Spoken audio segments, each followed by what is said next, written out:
আজই ডাউনলোড করুন আর এনজয় করুন আপনার পছন্দের শো। লাজু নাকি তোমার বন্ধু? কেন?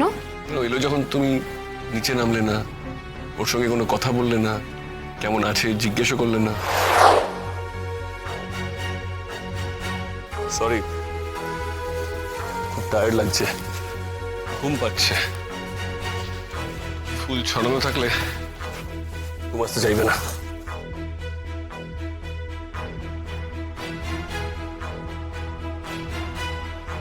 হসপিটালের জামা কাপড়গুলো চেঞ্জ করে নেবে?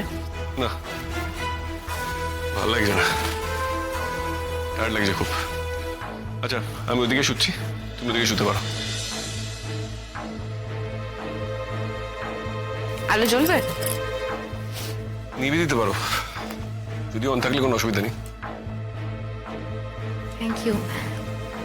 আর দরজাটা কি খোলা থাকবে?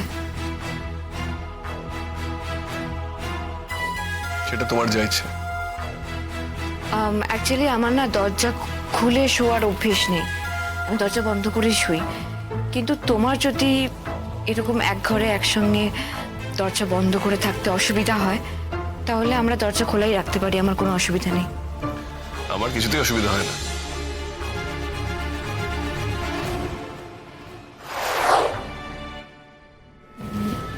অনুভব, ডক্টর কি বললেন?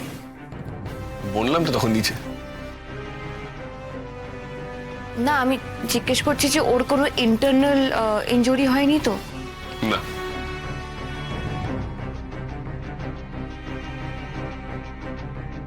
লাজু নাকি তোমার বন্ধু? কেন? এলো যখন তুমি নিচে নামলে না, ওর সঙ্গে কোনো কথা বললে না, কেমন আছে জিজ্ঞেসও করলে না। না না, সেরকম কিছু না, করলাম না, কারণ সেটা আন্টিকে আরো ইরিটেট করতো। আর তাছাড়া আমি তোকে বললাম যে তুই ঘরে গিয়ে এখন রেস্ট নে, আমি তোর সাথে পরে কথা বলবো। ও, শুধু মা বিরক্ত হবে এই জন্য কথা বললে না?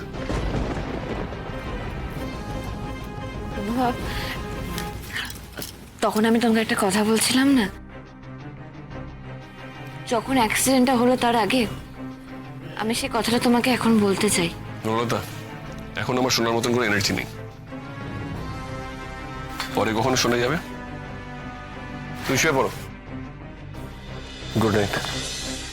অনুভব, তুমি কেন আমার জীবনে আর একটা বছর আগে এলে না?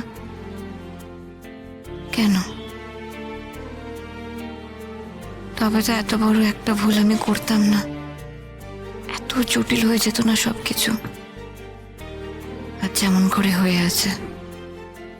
প্লিজ অনুভব, আমাকে একটা সুযোগ দাও সবকিছু ঠিক করে নেবার, প্লিজ।